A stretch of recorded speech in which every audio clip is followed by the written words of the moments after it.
talking today to Craig Irving of CIA. Craig, people have both extremely passionate relationships with brands, mad keen about them, like Apple. People are kind of sort of fierce about, kind of the product and what it is and arguing for it, and sometimes kind of completely indifferent. And some products that are like Marmite, some people love them and some people hate them. What is it in this strange relationship that we have with inanimate objects that build who we are and what we do? People, it's in a South African context. I think we have a society that comes out of extreme hardship. It's a continent that's born out of hardship for eons. And brands in this society have to deliver. So people have the most unbelievable relationships with a number of brands. It could be from a washing powder to a car. And it's the ones that really work here are ones that have a strong belief system back to delivery. They do something to your life. Yeah. And I think in the African context, in South Africa and the rest of Africa, we need things that work. If they don't work, they don't have a place. We don't have really that much place for, I suppose, too much luxury on the whole. There's a small percent, 1% of our society that can play around in that space. But on the whole, if you want to make money and you must tap into that aspect, and that's what our big brands have done. So for the person who lives in a township like Kailicha or Tembisa, what are the brands that in a sense are highly valued by them? The amazing thing is you can go into houses where there's very little money and there will be that staple sunlight soap, baked beans, tomato sauce. I know, for instance, Heinz arrived in the country and thought, we'll clean up on baked beans. They could not touch the South African brands. And those brands are resilient through recession, through hard times, through good times. So and for people again in the same context, what are the luxuries? What are the things that they sometimes say? Oh, I've come into some money. I really will buy that. Where does the luxury and the aspiration lie for that group of people? In a kind of a middle class growth phase. Yes. I think post '94 we had an immense explosion in that sort of mindset. And what I always think of brands that came in. People started.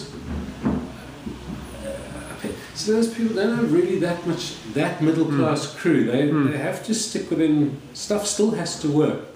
So no matter how much that aspiration, the product has to deliver. Yeah. So we had years where people went out and splashed out on credit, so they joined particular banks that offered particular lifestyles. And it took the recession for people to readjust and sort of come back to the basic set. Everybody in that context could dream of a BMW. Yeah. But people won't. You can't get a BMW. Yeah. So back to VW, Toyota. Yeah. The basic cars. Yeah. In that sense. And there's quite a lot of South African brands, aren't there? Things that are known initially only in huge. And those South African brands are now moving up the continent.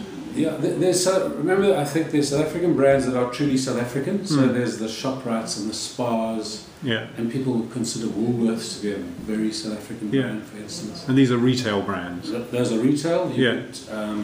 Same with banking. Yeah. There's very F&B's, Standard Bank. Yeah. And you have kind of eating outlets like Steers and Nando's. In a strange way, I think McDonald's and those Wimpy is a classic South African brand. Yes.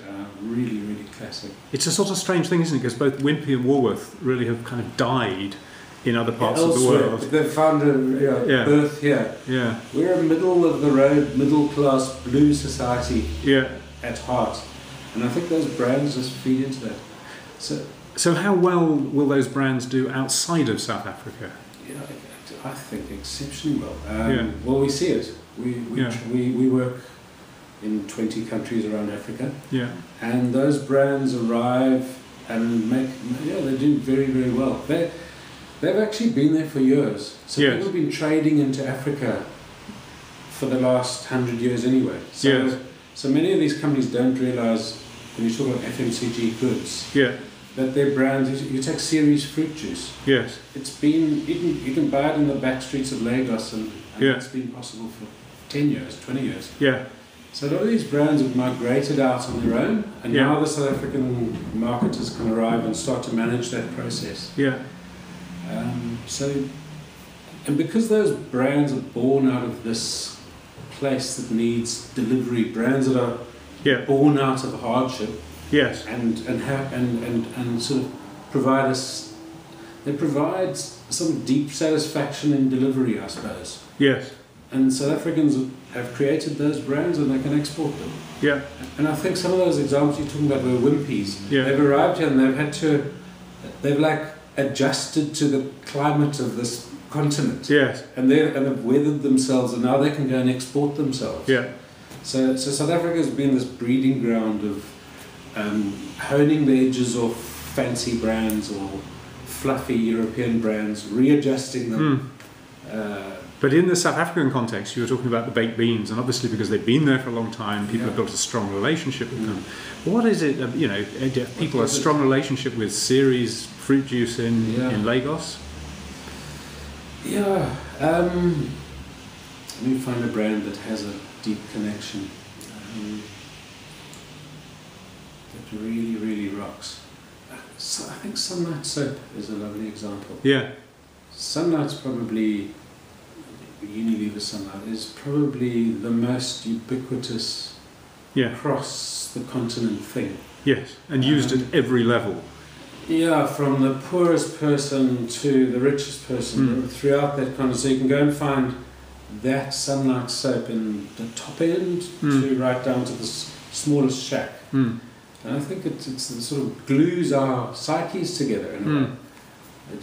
We all want the particular colour, which is green for some reason. I don't know why. What does Sunlight represent? I think Sunlight delivers. Yeah. It constantly promises delivery. It constantly sort of innovates relevantly. How does a soap innovate? It innovates packaging. Yeah. Formulation. It keeps promising you delivery constantly, and I think Sunlight's a great example of having stuck to that formula. Yeah. But at the same time, there's an emotive side of it, which is loving, caring, motherly, warm. So it's got this sort of rational, emotional, and that Africans need that. Us Africans, we're hugely emotional and hugely rational. Yeah. So who competes with Sunlight? A lot of. I think anybody with any success. Yes, enormously. The whole movement at the moment has been where consumers start to deconstruct products. So you'll find a South African woman in Lagos or somewhere in Tanzania who's buying the specific ingredients that make up, say, a washing powder or a dishwasher. A dishwash liquid. Yes. And she puts it together herself. Okay. So it's a deconstruction of elements and reconstruction. So that's presumably cheaper than buying the assembled. That's called ultimate innovation. Yeah. Hugely innovative society. Yeah. So people are able to deconstruct your product and buy the requisite parts that they want and put them back together. So on one hand, that's massively eats into the Sunlight brand. Yeah. But I suppose Unilever is pretty good at readjusting itself to those developments and constantly being relevant. And Unilever has been in the market for forever. Yeah, forever. Yeah. So, yeah. Any other brands that have that same purchase on people's imagination? Potential. I think ShopRite is a lovely example. Yeah. So ShopRite's a trader, retail outlet. They have got that born in Africa kind of thing about them. They hardcore delivery, they hardcore value, very good quality, range, etc. And at the same time, they seem to show their consumer they understand them, that they understand the place they're at in life, Yeah. and they'll solve problems for them. Yeah. And I think that attitude is very transportable. Yes. So it works anywhere in this continent. And where is ShopRite in terms of presence now on the I continent? think you could take every country. I'm not sure the numbers, but every main centre Yeah. in Africa has a ShopRite in it, Yes. has a Spar in it. Yeah. Woolworths, South African Yeah. Woolworths is starting to arrive there. Yeah. Pick and Pay is behind the 8 ball. They need to wake up. Yeah. Yeah. Follow the. Yeah, just create a brand that is able to transfer. Yeah. I think they've stuck. Pick and Pay is a lovely example of a brand that has not been able to move out of a much more upmarket crew. Yes. And the continent has such stretch. If your brand hasn't got stretch, Yeah. it's It's not quite gonna- difficult to make work. It's not going to float.